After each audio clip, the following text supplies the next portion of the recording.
laba libaax ayaa gacan ka geysanaya cayrsashada garida halka kuwa kalena ay ku sii sugayaan marinada ay macquulka tahay in uu ku baxsado.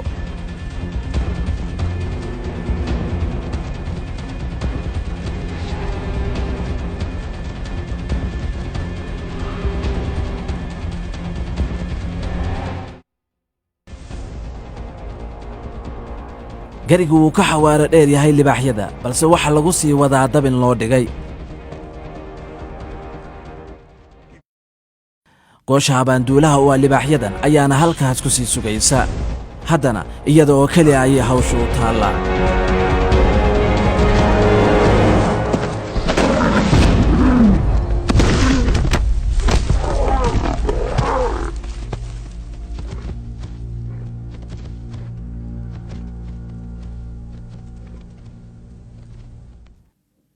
inta badan ugaarsashada libaaxyadu guuldarro ayay ku soo dhammaataa, waxaase ugu sii daran kuwa ku nool saxaraha.